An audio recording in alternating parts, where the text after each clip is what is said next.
पिछली बार भी चुनाव में आए थे, उससे पिछले चुनाव में भी आए थे।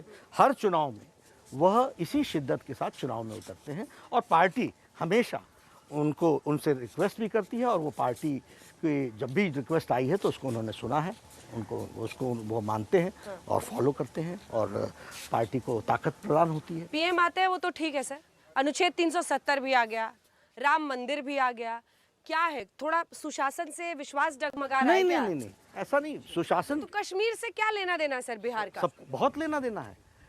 हम सब लोग बचपन से एक नारा लगाते रहे, एक देश में दो निशान, दो विधान, दो संविधान नहीं चलेंगे। ये कोर इशू रहा है बीजेपी का और बीजेपी के आइडियोलॉजिकल कोर इशू के साथ साथ उसे ही राम मंदिर का विषय। क्या है, अयोध्या में लोग बिहार से नहीं पहुंचे थे क्या बाकी लोग इस स्थान से बिहार से नहीं लोग पहुंचे थे क्या? तो इसलिए ये हमारे कोर इश्यूज है और इसके साथ साथ डेवलपमेंट भी हमारा इशू रहा है। हमारी कोई बात बगैर डेवलपमेंट के नहीं होती है। All India institute of medical sciences हमने दिया, 11 मेडिकल कॉलेजेस दिए, सुपर स्पेशलिटी ब्लॉक दिया, मैं हेल्थ की बात कर रहा हूँ, गैस के पाइपलाइंस दिए पेट्रोलियम मिनिस्ट्री में, बरौनी को फिर से रिवाइटलाइज किया गया। तो विकास के ये नेशनल हाईवेज, ये जो आप देख रही हैं ब्रिज, ये जब मैं छोटा होता था तो कांग्रेस के लोग ये सब्ज बाग दिखाते थे कि ऐसा ब्रिज बनेगा, ऐसा ब्रिज बनेगा, ऐसा ब्रिज बनेगा। आज नाउ आई एम रीचिंग 60, आज साकार होता हुआ देख रहा हूँ। तो ये कब हुआ है?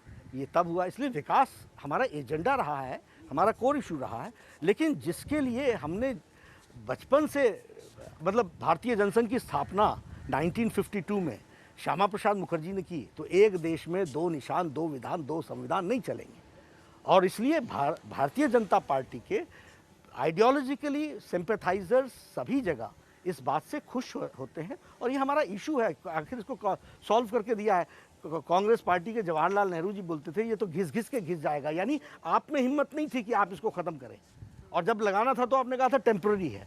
ये मोदी जी की हिम्मत और राजनीतिक इच्छा शक्ति और अमित शाह जी की रणनीति ने धारा 370 को धाराशाही किया है। अब मुझे बताइए जरा तेजस्वी यादव के बारे में। युवा नेता के तौर पर उभर रहे हैं, 10 लाख नौकरियां दूंगा, और उन्होंने प्रधानमंत्री को भी खूब ललकारा है और कहा है कि मुझे ये उम्मीद थी कि पीएम यहाँ पर नौकरियों की बात करते, पीएम विकास की बात करते, पीएम ने तो सिर्फ बात की है अनुच्छेद 370 और ऐसे मुद्दों की। तेजस्वी यादव, उनमें आप एक जबरदस्त टक्कर देख रहे हैं? देखिए, सबसे पहली बात जो आपने नौकरी की मैंने श्वेता जी को भी समझाया था। तेजस्वी जी को और इनके पिताजी को और इनकी पार्टी को ये अनएम्प्लॉयमेंट प्रॉब्लम की जानकारी नहीं है और ये शैलो अप्रोच लेकर के चलते हैं, पॉपुलिस्ट स्लोगन्स लेकर के चलते हैं, इसकी गहराई को नहीं पहचानते हैं। इन्होंने कहा कि हम 10 लाख सरकारी नौकरी देंगे, पहली कैबिनेट में कहा कि नहीं कहा? यही है इनका स्टेटमेंट।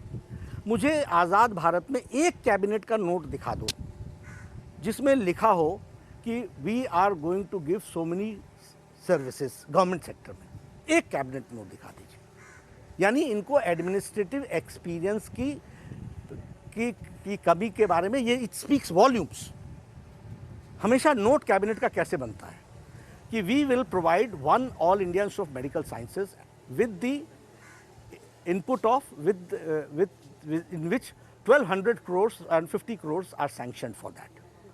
नोट के नीचे लिखा होता है this will provide 2000 direct employment, 1000 3000 indirect employment, this will provide 10,000 indirect employment in the vicinity of the all India institute of medical sciences.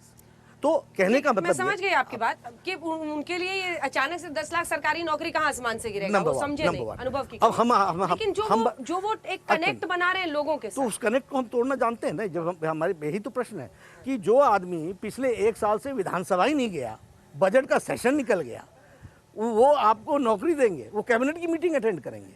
आप जब थे, इनके भाई स्वास्थ्य मंत्री थे, मैं स्वास्थ्य मंत्री था, तो वो तो घोड़े से नीचे नहीं उतरे और हम मांगते रहे कि भैया डेंगू के लिए तुम्हारे को उपचार के लिए हम क्या मदद करना चाहें, फोन पर ही नहीं आए। All India institute of medical sciences का ये बतौर स्वास्थ्य मंत्री आप बता रहे हैं जब आपने जी बिल्कुल। और उसी तरीके से ये जब एडमिनिस्ट्रेटिव आफ्टर